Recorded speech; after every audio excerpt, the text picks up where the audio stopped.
L'Union européenne se montre de plus en plus optimiste quant à la levée imminente du veto controversé de la Hongrie sur un prêt de 90 milliards d'euros destiné à l'Ukraine. La Cour de justice de l'UE a jugé que la loi hongroise sur la protection de l'enfance enfreignait le droit européen et discriminait les personnes homosexuelles et transgenres. L'Union européenne se montre de plus en plus optimiste quant à la levée imminente du veto controversé de la Hongrie sur un prêt de 90 milliards d'euros destiné à l'Ukraine, mettant ainsi fin à un différend politique qui a gravement compromis le processus décisionnel collectif du bloc. La chef de la diplomatie européenne, Kaja Kallas, a fait part de ce sentiment lors de la réunion des ministres des Affaires étrangères de l'UE, mardi à Luxembourg. We have a full day ahead. So first we discuss, of course, the war in Ukraine, and we expect some positive decisions tomorrow on the 90 billion loan. Ukraine really needs this loan, and it's also a sign that Russia cannot outlast Ukraine. This is extremely important at this moment. Le Premier ministre hongrois sortant, Viktor Orban, a indiqué qu'il lèverait son veto dès que les livraisons de pétrole russe reprendraient via l'oléoduc d'Oujba, qui est au cœur de la controverse. Il a récemment évoqué des indications de Bruxelles selon lesquelles les livraisons reprendraient bientôt. Des responsables de l'UE ont déclaré lundi qu'ils chercheraient à obtenir le feu vert définitif pour débloquer le prêt lors d'une réunion des diplomates de l'UE à Bruxelles mercredi.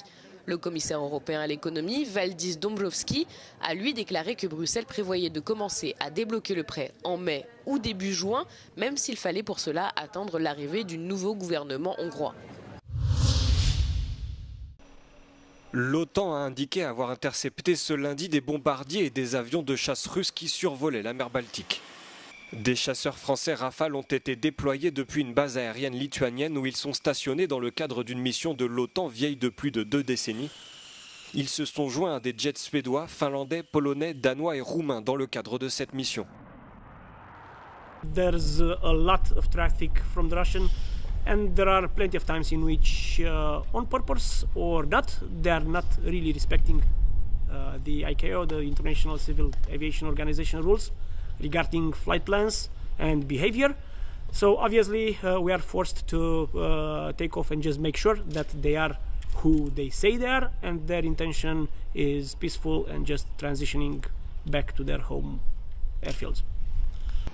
Le ministère russe de la Défense a déclaré que le vol des bombardiers était prévu et s'était déroulé pendant plus de 4 heures dans l'espace aérien au-dessus des zones neutres de la mer Baltique. Le ministre lituanien de la Défense a de son côté déclaré que des jets de l'OTAN avaient été déployés à 4 reprises la semaine passée pour intercepter des avions russes qui violaient les règles de vol, notamment en éteignant leurs transpondeurs et en évoluant sans plan de vol. Des opérations qui sont loin d'être inédites. Avant le début de la guerre en Ukraine, l'Alliance interceptait quelques 300 avions russes chaque année, principalement au-dessus des eaux autour de l'Europe du Nord. Les services de renseignement militaires suédois ont déclaré lundi soir que la Russie manipulait les données financières pour dissimuler l'état réel de son économie alors que son invasion de l'Ukraine se poursuit. Selon un communiqué du service de renseignement et de sécurité militaire suédois, même si les chiffres officiels faisaient état d'une baisse du PIB et d'une production industrielle faible, la Russie était probablement confrontée à une inflation plus élevée et un déficit budgétaire plus important que ce qu'elle communiquait. Le service de renseignement a déclaré, malgré la récente période de prix élevés du pétrole qui a permis à la Russie d'augmenter ses recettes, il faudrait un prix supérieur à 100 $ le baril pendant une année entière pour combler le déficit budgétaire russe. Le service de renseignement a indiqué que le taux d'inflation réel en Russie était plus proche du taux d'intérêt directeur de 15% que de l'estimation officielle de la Banque centrale russe qui est de 5,86%. Le chef des services de renseignement suédois a déclaré que la Russie vit désormais à crédit. Selon lui, le modèle économique actuel du pays, concentré sur l'industrie de défense plutôt que civile, ne lui permet pas de compenser la perte d'équipement sur le front ukrainien. Stockholm aurait enregistré des indicateurs financiers qui pourraient laisser présager une crise bancaire imminente. Lors d'une récente réunion gouvernementale sur les questions économiques, le président russe Vladimir Poutine a minimisé ces statistiques, affirmant qu'elles reflétaient des tendances globalement attendues. C'est une décision historique que vient de rendre la Cour de justice de l'Union européenne. Ce mardi, elle a jugé que la loi hongroise sur la protection de l'enfance violait le droit européen et constituait une discrimination à l'égard des personnes homosexuelles et transgenres. Cette loi, imposée par Viktor Orban lors d'un référendum organisé en même temps que les élections législatives en 2021, interdisait la diffusion auprès des mineurs de contenus représentant l'homosexualité ou le changement de genre, tout en prévoyant des peines plus sévères pour les crimes de pédophilie. La Cour, saisie pour la première fois sur un État membre, a estimé que cette législation renforce la stigmatisation envers les personnes non cisgenres et peut encourager les comportements hostiles. De plus, elle a noté que la loi les associait à des personnes condamnées pour pédophilie. Elle a déclaré que les modifications apportées à la loi portaient gravement atteinte à des droits fondamentaux, notamment la protection contre la discrimination fondée sur le sexe ou l'orientation sexuelle, le respect de la vie privée et familiale, ainsi que la liberté d'expression et d'information. Elle a également estimé que la loi enfreignait les règles relatives aux services au sein du marché intérieur de l'UE. Il revient désormais au gouvernement hongrois d'appliquer cette décision, a réagi la Commission européenne qui avait saisi la Cour de justice de l'UE. Budapest avait modifié sa loi sur la protection de l'enfance, affirmant que ces changements étaient nécessaires pour protéger les mineurs contre les abus sexuels. La loi interdisait la représentation ou la promotion de l'homosexualité et du changement de sexe. En conséquence, les médias et les éditeurs hongrois avaient été contraints de retirer les séries télévisées, les films et les livres qui traitaient de l'homosexualité. Après l'Espagne et l'Allemagne, Lula da Silva s'est rendu au Portugal, que le Brésil qualifie de pays frère. Selon les propres termes du président brésilien, le Portugal est la porte d'entrée du Brésil vers l'Union européenne. Mais le parcours du Brésil en matière de relations avec ce bloc de 27 États membres est semé d'embûches, principalement en raison de l'accord entre l'Union européenne et le Mercosur. Lors de sa visite à Lisbonne, Lula a rencontré le Premier ministre Luis Montenegro et a ensuite été reçu par le président Antonio José Seguro à Belém. Cette visite intervient alors que l'accord provisoire entre l'UE et le Mercosur est sur le point d'entrer en vigueur. Cet accord se heurte à une opposition farouche de la part de certains pays de l'UE, notamment la France d'Emmanuel Macron qui craint que le marché européen ne soit inondé de produits sud-américains moins chers. La visite de Lula au Portugal a été marquée par une manifestation contre le président brésilien organisée par le parti Chega d'André Ventura, mais aussi par une manifestation de ses partisans.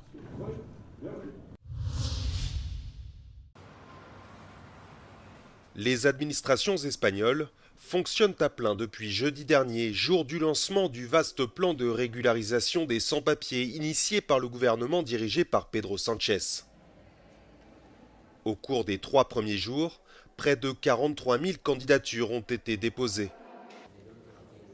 Pour prétendre à une régularisation, les candidats doivent avoir un casier judiciaire vierge, prouver qu'ils sont arrivés en Espagne avant la fin de l'année 2025, qu'ils vivent dans le pays depuis au moins 5 mois consécutifs et qu'ils y ont des liens familiaux, sociaux ou professionnels.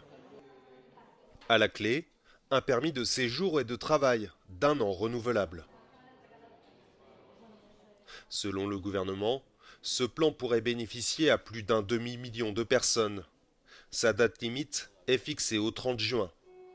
À rebours du durcissement migratoire observé dans une grande partie de l'Europe, Madrid joue la carte de la régularisation, affirmant avoir besoin de plus de travailleurs pour soutenir son économie en croissance et contribuer au système de protection sociale.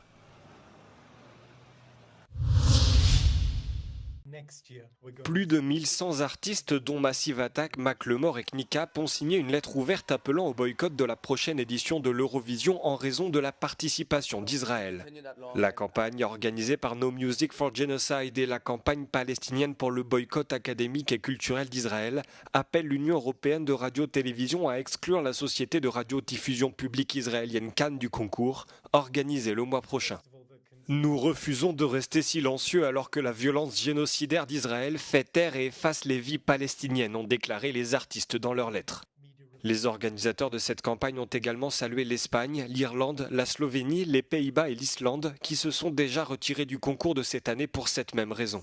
L'organisateur de l'Eurovision a défendu à plusieurs reprises sa décision d'autoriser Israël à participer à l'Eurovision malgré les accusations d'hypocrisie, car en 2022, la Russie a été exclue du concours après son invasion de l'Ukraine, une interdiction de participer qui est toujours en vigueur aujourd'hui. En septembre, une commission d'enquête de l'ONU a affirmé qu'Israël commet 4 des 5 catégories de faits qui définissent le crime de génocide défini par la Convention de 1948, ce que l'État hébreu a toujours nié. Un nouveau patient arrive à l'hôpital. Un patient un peu particulier, puisqu'il s'agit d'un animal sauvage, une très jeune renarde, retrouvée seule sans sa mère. Donc là, on a un tout petit renard qui doit avoir 2 semaines, qui a été trouvé dans le jardin d'une dame.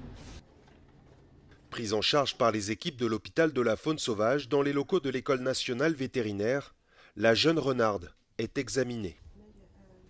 Elle n'est pas en hypothermie, elle n'est pas déshydratée, donc elle est relativement stable quand même. Et voilà. L'année dernière, plus de 10 400 animaux sauvages ont été accueillis ici, dont de nombreux mammifères européens comme des renards, des chevreuils ou encore des hérissons.